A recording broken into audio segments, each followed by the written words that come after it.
Bapak, Ibu, dan saudara-saudara yang terkasih dalam Tuhan Yesus Kristus, mari bersama-sama kembali kita akan mendengarkan sabda Tuhan. Dan terlebih dahulu mari kita akan mempersiapkan hati kita menghadap Allah di dalam doa. Mari kita berdoa. Ya Tuhan Allah kami yang di surga, puji dan syukur kami haturkan kepadamu, Allah sang sumber kehidupan kami, Allah yang memiliki hidup kami dan menyelenggarakan kehidupan kami. Pagi hari ini bersama-sama kami datang kepadamu, mensyukuri untuk setiap kehidupan yang Tuhan selenggarakan bagi kami. Dan pagi hari ini ya Tuhan, kami menyatukan hati, kami ingin mendengarkan sabda-Mu. Tuhan, kiranya Engkau hadir dalam ruang hati kami, Engkau hadir Tuhan di dalam hati kami masing-masing sehingga Tuhan mampukan kami untuk kami mendengarkan sabda-Mu. Biarlah setiap firman yang kami terima boleh kami lakukan dalam kehidupan kami. Ajari kami untuk terus bertekun di dalam nama-Mu Tuhan. Berkati kami satu persatu, juga hamba-Mu yang Tuhan pakai untuk menyampaikannya. Tuhan, kiranya Engkau tutup bungkus kami dengan kuasa darah-Mu. Biarlah setiap firman yang kami terima, kami sampaikan semua berasal dari Engkau. Hikmat surgawi-Mu kiranya hadir dan turun atas kami semua. Di dalam nama Tuhan kami Yesus Kristus, kami berdoa. Amin. Bapak, Ibu, dan saudara-saudara yang terkasih dalam Tuhan Yesus Kristus, bacaan kita pada hari ini kita ambil bersama, kita buka bersama dari surat 2 Petrus pasalnya yang pertama. Surat 2 Petrus pasalnya yang pertama, ayatnya yang ke-5 sampai yang ke-8. 2 Petrus 1 ayat 5 sampai yang ke-8 demikian. Justru karena itu kamu harus dengan sungguh-sungguh berusaha untuk menambahkan kepada imanmu kebajikan, dan kepada kebajikan pengetahuan, dan kepada pengetahuan penguasaan diri, kepada penguasaan diri ketekunan, dan kepada ketekunan kesalehan, dan kepada kesalehan kasih akan saudara-saudara, dan kepada kasih akan saudara-saudara kasih akan semua orang. Sebab apabila semuanya itu ada padamu dengan berlimpah-limpah, kamu akan dibuatnya menjadi giat dan berhasil dalam pengenalanmu akan Yesus Kristus Tuhan kita. Demikian bacaan firman pada hari ini. Yang berbahagia adalah kita yang mendengarkan sabda Allah, juga melakukan dalam kehidupannya. Haleluya.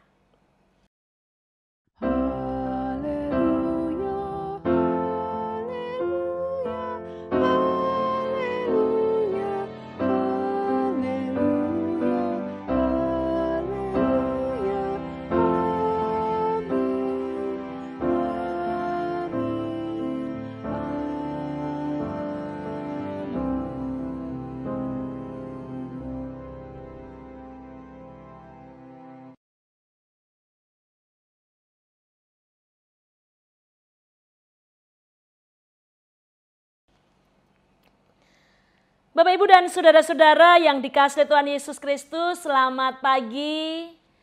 Bagaimana kabarnya hari ini? Masih ibadah di rumah masing-masing Bapak, Ibu, dan saudara. Dan masih terkait dengan ulang tahun Gereja Kristen Jawa Bekasi yang ke-25. Detik-detik di mana kita akan merayakan bersama ulang tahun GKJ Bekasi. Dan tema yang diberikan kepada kita Bapak Ibu yang terus sambung menyambung dari minggu bulan Juli yang lalu sampai sekarang ini, yaitu menuju gereja ramah sosial. Menuju gereja ramah sosial. Sebuah pertanyaan besar, di manakah kita, yaitu Gereja Kristen Jawa Bekasi, saat masyarakat menjerit karena COVID yang melanda?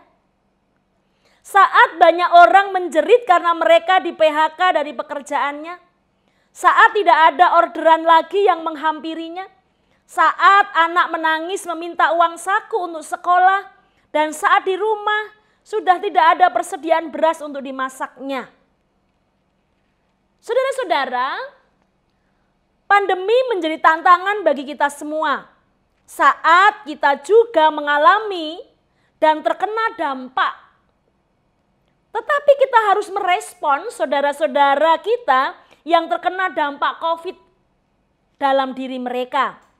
Saat gereja terkena dampak COVID sehingga harus berhitung, tetapi gereja juga ditantang untuk merespon umat maupun masyarakat yang terkena dampak COVID. Saat gereja mengalami defisit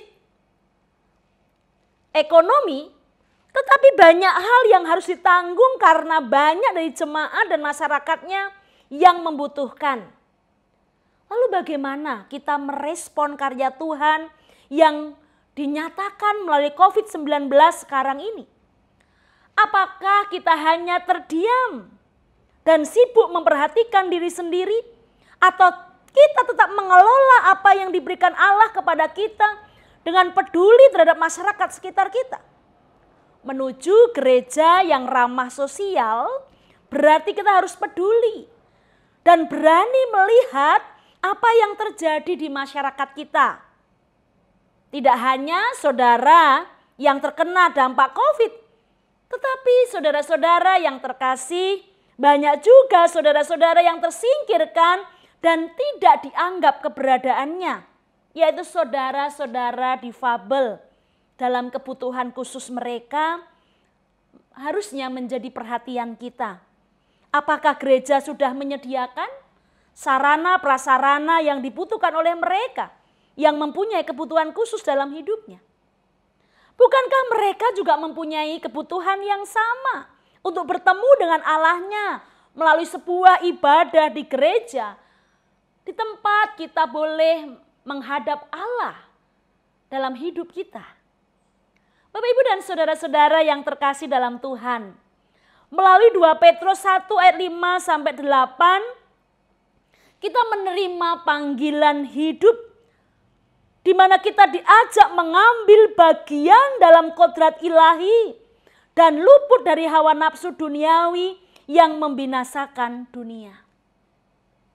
Untuk bisa mengerjakan panggilan hidup sebagai orang percaya, maka surat Simon Petrus menasihatkan kepada kita, khususnya pada ayat yang kelima, bagaimana agar kita menambahkan dalam imanmu kebajikan, pengetahuan, penguasaan diri, ketekunan, kesalehan, kasih akan saudara-saudara, dan bermuara kasih akan semua orang. Jika hal itu ada pada kita, maka kita akan dibuat giat dan berhasil dalam pengenalan kita akan Yesus Kristus. Saudara-saudara, beriman kepada Kristus haruslah diperlengkapi dengan segala hal yang disebutkan di atas tadi. Semuanya itu harus kita upayakan, kita usahakan dalam hidup kita. Saudara, Senin yang lalu saya mendengarkan kesaksian Mas Argo. Lalu bagaimana ia berjuang untuk menjadi gereja yang ramah sosial. Gereja yang berfungsi pada panggilannya sebagai garam dan terang yang bisa dirasakan oleh semua orang. Mas Argo dalam proses pelayanannya yang mengalami banyak pergumulan dalam hidupnya. Ia merasa awalnya kalau pelayanan, maka yang ia dapat adalah sukacita. Yang dia dapat adalah kemudahan. Yang dia dapat adalah berkat-berkat yang menyukakan hati. Tetapi ia mengalami sebuah proses pengubahan. Dari melayani akan menerima kenyamanan hidup, sampai melayani dengan semua pergumulan yang bisa memurnikannya. Saudara Argo berjuang luar biasa dalam krisis identitas dirinya akan talenta yang diberikan Allah kepadanya yang ia rasa gak diterima oleh banyak orang. Bermain musik, drum khususnya dianggap sebagai alat musik yang mengganggu. Namun firman Tuhan menguatkan hatinya untuk terus mengembangkan bakatnya dengan memberikan apa yang sudah ia terima dari Allah, diberikan kepada mereka yang membutuhkannya.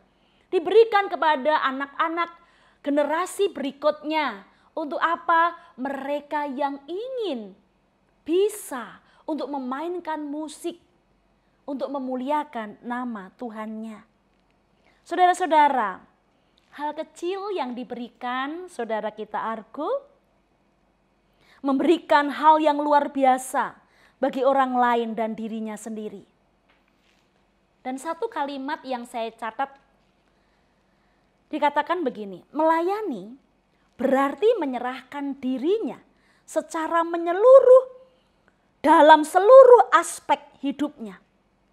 Dalam melayani berarti kita mau diproses belajar dalam seluruh aspek kehidupan untuk bisa segambar dengan rancangan Allah, bukan rancangan diri kita.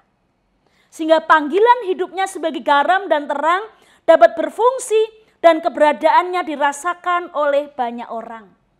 Saudara-saudara, melalui kesaksian Mas Argo Senin yang lalu kita melihat bagaimana 2 Petrus pasal yang pertama ayat 5 sampai yang ke-8 sudah dihidupinya. Bahwa kita harus menambahkan di dalam iman kita, yaitu kebajikan, pengetahuan, penguasaan diri, ketekunan, kesalehan, kasih terhadap saudara-saudara, dan juga kasih kepada semua orang.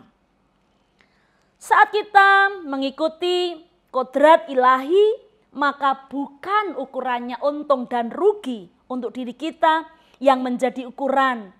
Tetapi sebaliknya yang menjadi ukuran adalah rancangan Allah yang tergenapi. Apakah melalui kehidupan kita rancangan Allah sudah tergenapi untuk dunia ini, untuk lingkungan sekitar kita, untuk sosial di mana kita tinggal? Saudara-saudara yang terkasih dalam Tuhan Yesus Kristus, melalui surat Simon Petrus dan kesaksian Mas Argo tadi, yang saya coba sedikit kupas, kita sebagai gereja diajak untuk melihat bahwa setiap kita adalah pribadi yang berharga. Berharga di hadapan Allah dalam panggilan ilahi untuk mengerjakan rancangan Allah dalam hidup kita. Beriman kepada Tuhan Yesus menjadi dasar dan kita terus mengupayakan apa itu kebajikan, bagaimana pengetahuan harus disertai dengan penguasaan diri kita, ketekunan yang terus menerus tidak pernah pudar, kesalehan yang harus kita jaga, kasih terhadap saudara-saudara sekitar kita, dan muara yang paling besar adalah bagaimana kita mengasihi semua orang yang kita jumpai dalam hidup kita. Saudara-saudara, lalu bagaimana dan apa yang harus kita lakukan sebagai gereja yang ramah sosial?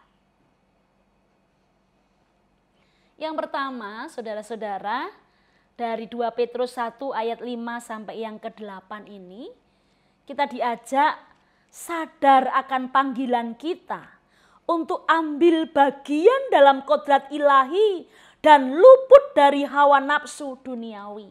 Jadi bagaimana kita diajak oleh Allah untuk mengambil bagian dalam kodrat ilahi.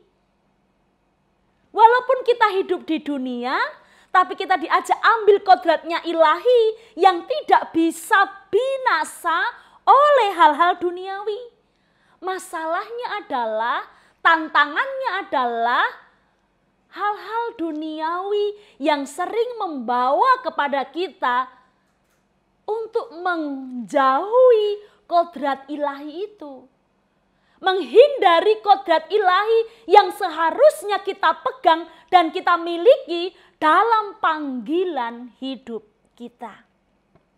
Saudara-saudara, bukankah sekarang ini dalam kehidupan kita, ukuran dari apa yang kita kerjakan dalam kacamata dunia, yaitu menggunakan ukuran yang efektif, yang menguntungkan, nyaman, dan banyak hal yang mengarahkan pelayanan kita lakukan sebagai gereja.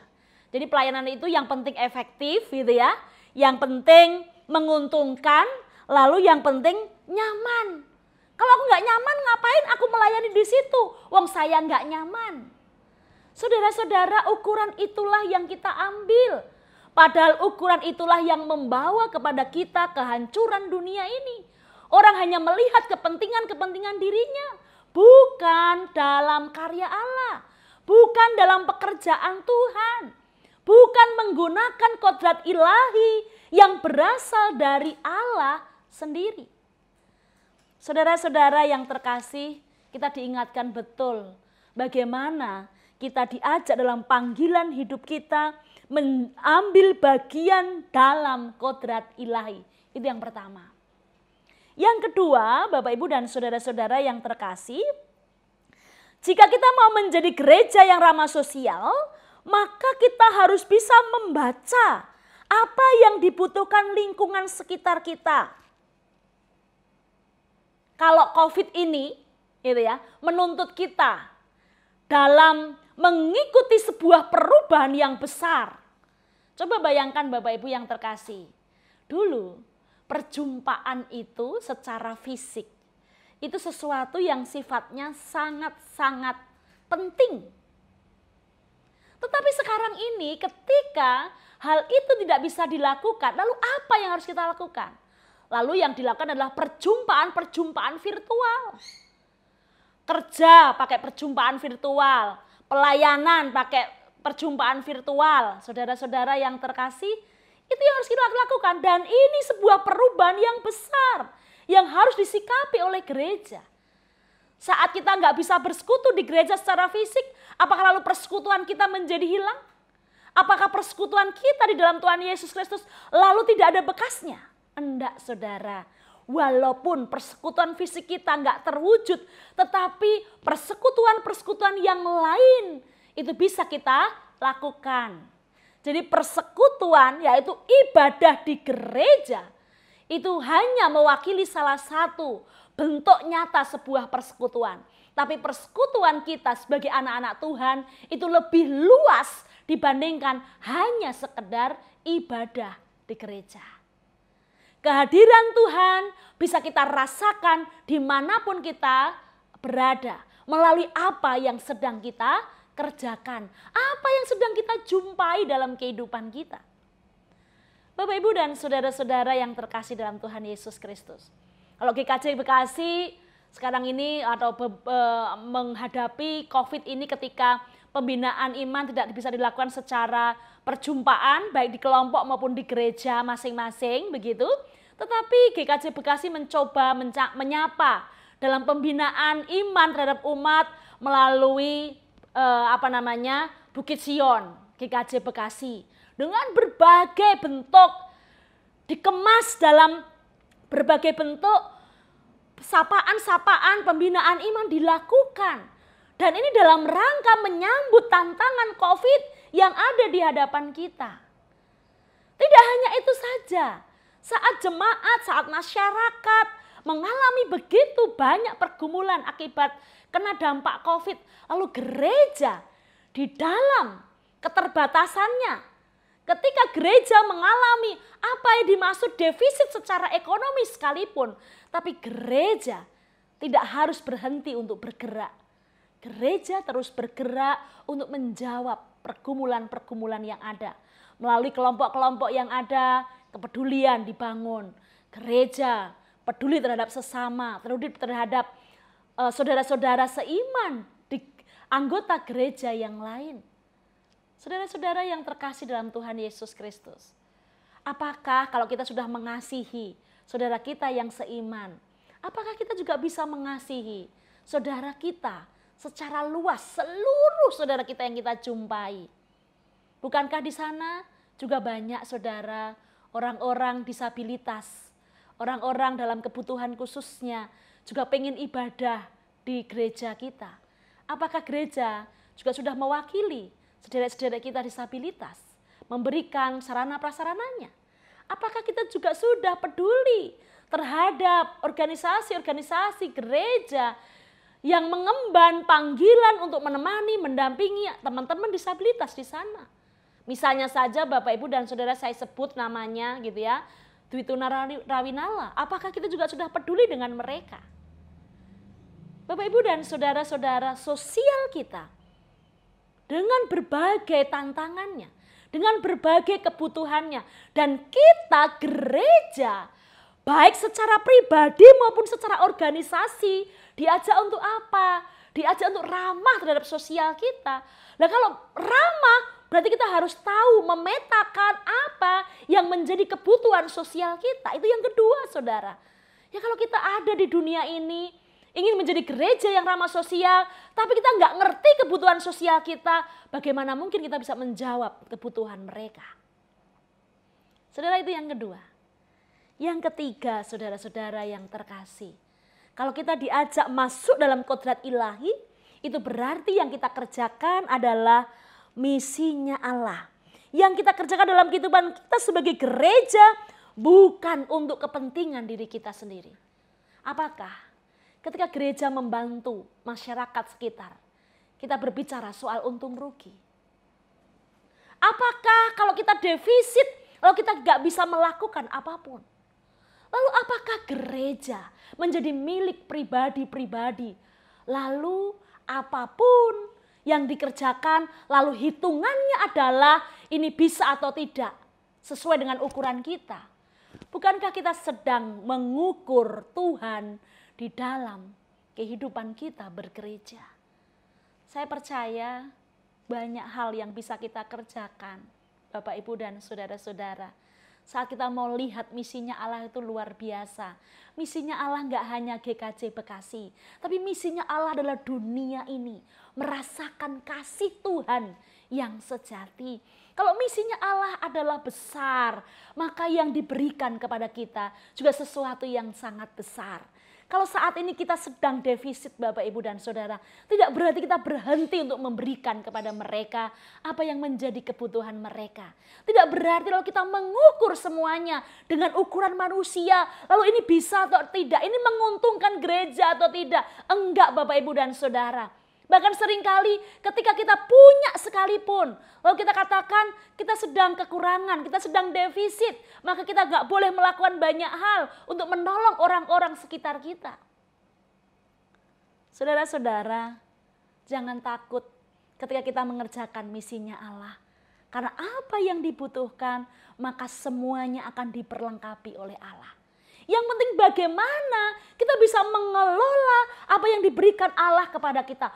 Bukan dengan cara kita, tapi dengan caranya Allah. Bukan dengan kemampuan kita saja, tetapi bagaimana kita andalkan Allah saat kita mengelola apa yang diberikan Allah kepada kita. Kita diajak tidak menggunakan cara-cara dunia, melainkan kodrat ilahi yang tidak membawa kita pada kehancuran. Saat kita menilai segala sesuatu dengan dunia ini, Bapak Ibu dan Saudara, ukurannya adalah benefit, ukurannya adalah untung rugi, percaya itu akan hancur. Tetapi kalau kita memandangnya adalah kita diajak masuk dalam kodrat ilahi, masuk mengerjakan misi Allah, mengerjakan pekerjaan Allah, percaya dunia tidak akan bisa menghancurkannya. Bukan untung rugi yang kita pakai sebagai ukuran, melainkan nama Tuhan dimuliakan dengan apa yang kita kerjakan. Menata kehidupan bergereja bukan hanya kepada pemilikan, tetapi pada karya dan pekerjaan Allah dinyatakan. Gereja bukan menjadi milik siapa, tetapi gereja adalah milik Tuhan yang diarahkan untuk mengerjakan pekerjaan Tuhan. Bapak Ibu, menyambut ulang tahun GKJ Bekasi, mari bersama-sama saya ingin katakan, selamat menjadi gereja yang ramah sosial. Bisa menjawab kebutuhan sekitar dengan terus mengupayakan dalam iman, kebajikan, pengetahuan, penguasaan diri, ketekunan, kesalehan, kasih terhadap saudara kita, dan muara yang lebih besar lagi adalah kasih kepada semua orang yang kita jumpai. Biarlah nama Tuhan semakin dimuliakan dan kasih-Nya nyata melalui setiap tindakan kehidupan kita. Terus berjalan mengerjakan panggilan Tuhan dalam persekutuan di GKJ Bekasi yang memasuki masa pelayanan 25 tahun. Tuhan memberkati kita semua. Amin. Saat teduh untuk kita.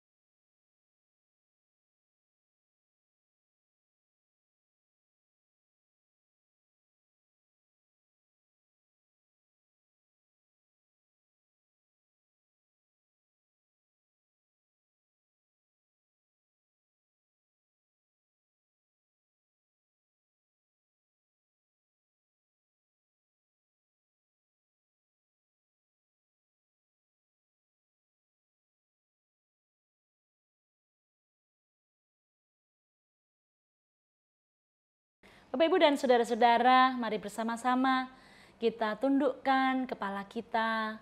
Dengan segala kerendahan hati kita masuk dalam syafaat kita masuk dalam doa syafaat. Mari kita berdoa.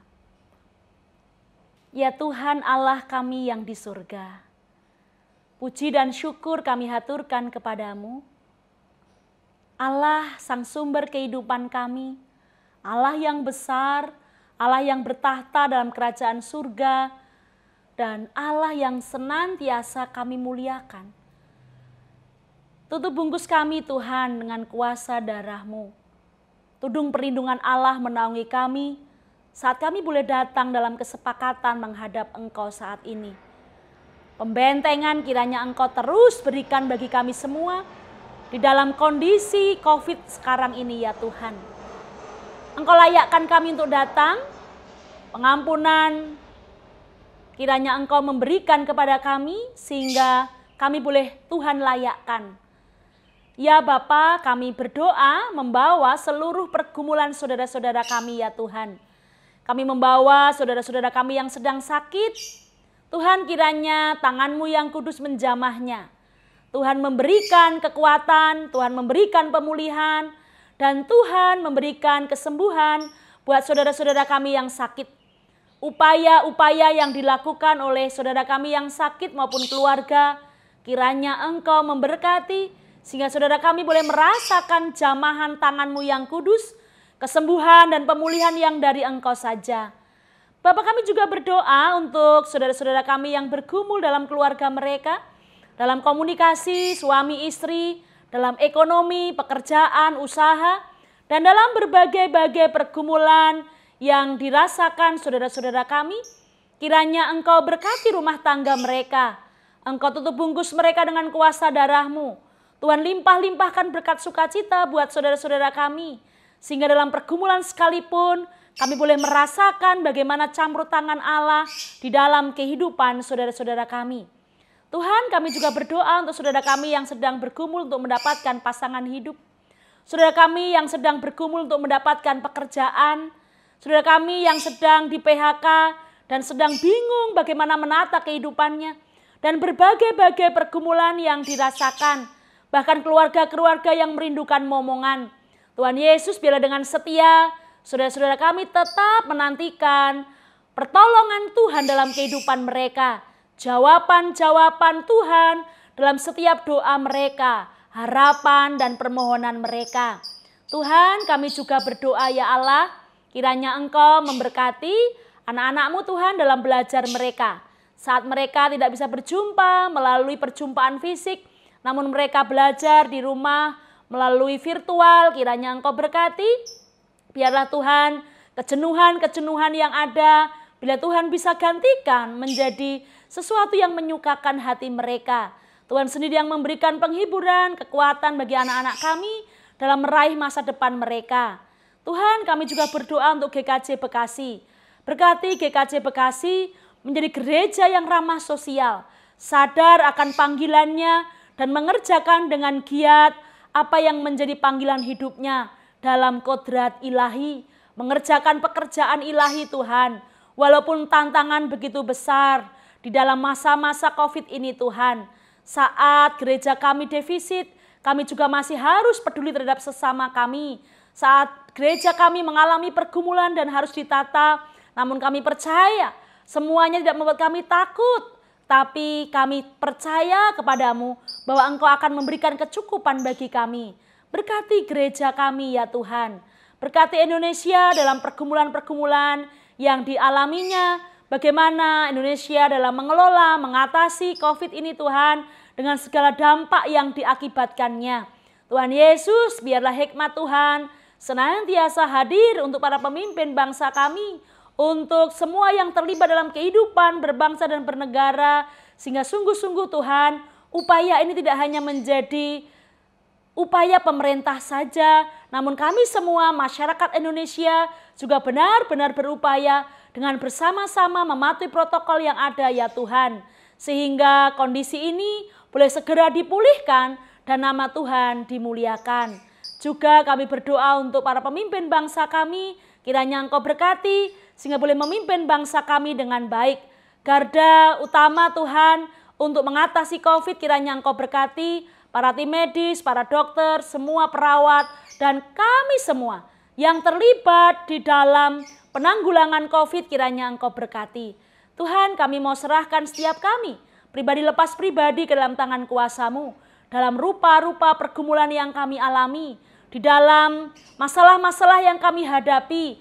Namun Tuhan, ajari kami terus berproses, merasakan bagaimana Tuhan hadir dalam Tuhan hadir dalam kehidupan kami, sehingga memproses kami untuk menjadi lebih dewasa, terus merasakan pertolongan-pertolongan Tuhan yang tidak pernah terlambat dalam kehidupan kami.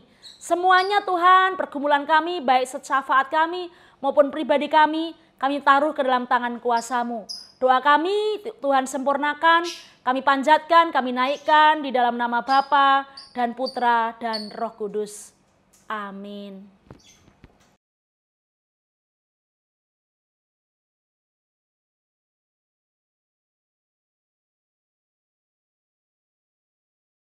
Jemaat kami undang bangkit berdiri. Mari kita dengan sikap sempurna bersama-sama mengucapkan pengakuan iman rasuli yang demikian. Aku percaya kepada Allah, Bapa yang Maha Kuasa, Khalik langit dan bumi, dan kepada Yesus Kristus, anaknya yang tunggal, Tuhan kita, yang dikandung daripada Roh Kudus, lahir dari anak darah Maria, yang menderita di bawah pemerintahan Pontius Pilatus, disalibkan, mati, dan dikuburkan, turun ke dalam kerajaan maut. Pada hari yang ketiga, bangkit pula dari antara orang mati, naik ke sorga, duduk di sebelah kanan Allah, Bapa yang Maha Kuasa, dan akan datang dari sana untuk menghakimi orang yang hidup dan yang mati. Aku percaya kepada Roh Kudus, gereja yang kudus dan am, persekutuan orang kudus, pengampunan dosa, kebangkitan daging, dan hidup yang kekal. Jemaat, dipersilakan duduk kembali.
persembahanmu dan bukan pula hasil perjuanganmu.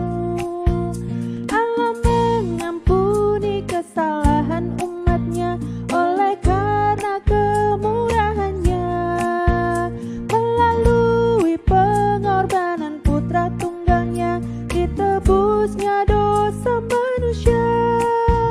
Bersyukur, hai bersyukur, kemurahannya pujilah. Bersyukur, hai bersyukur, selamanya.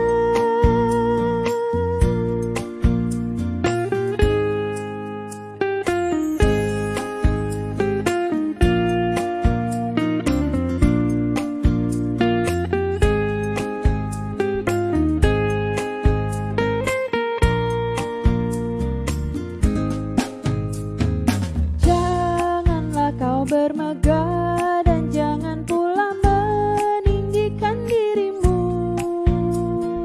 Baiklah selalu merendah dan hidup dalam kemurahan kasih-Nya. Keangkuhan tiada berkenan kepadanya, orang sombong direndahkannya. Yang lemah dihina dan dikasihnya penuh, yang rendah ditinggikannya. Bersyukur, hai bersyukur, kemurahannya pujilah. Bersyukur, hai bersyukur, selamanya.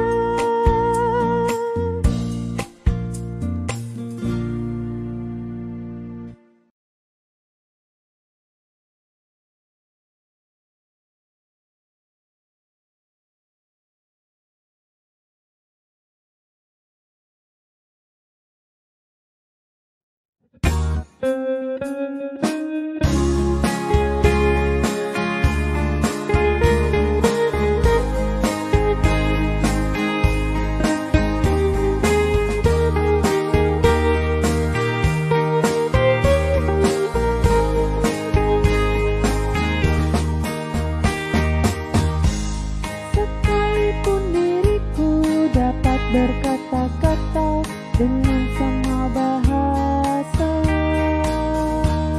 bahasa manusia dan bahasa malaikat ataupun yang lainnya. Tapi jika aku tak mempunyai kasih, aku serupa ekor yang menggenggam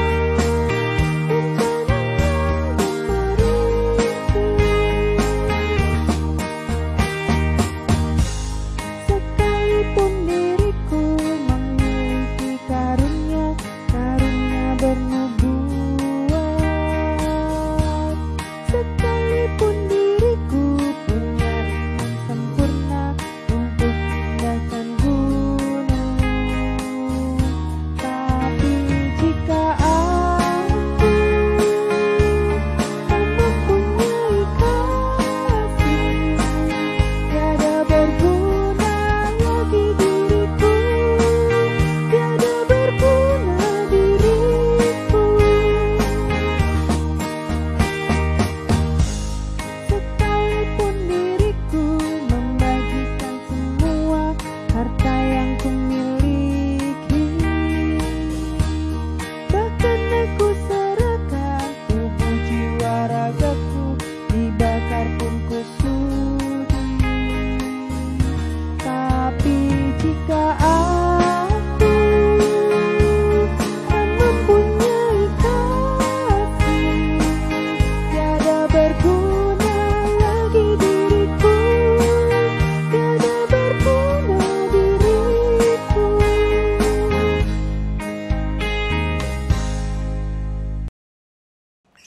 Bapak, Ibu, dan saudara-saudara yang terkasih, kita akan kembali dalam kehidupan kita masing-masing.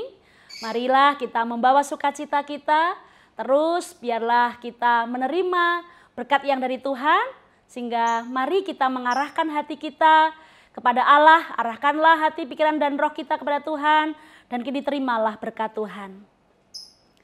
kasih karunia dan damai sejahtera dari Allah Bapa kita dan dari Tuhan Yesus Kristus Putra Tunggalnya dan juga dalam persekutuan Roh Kudus kiranya tercurah melimpah atas kehidupan dan saudara sekalian dari sekarang sampai selama-lamanya. Amin.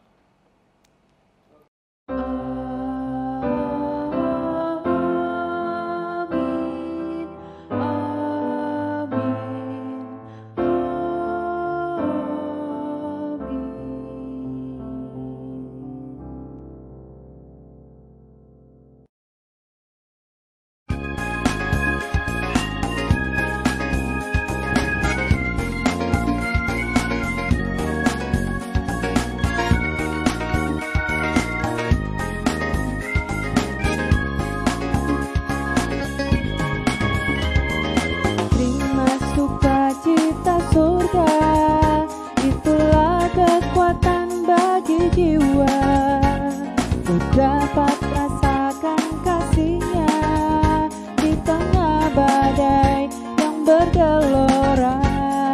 Terima sukacita surga, itulah kekuatan bagi jiwa. Ku dapat saksikan kuasa-Nya, taklukkan badai yang bergelora.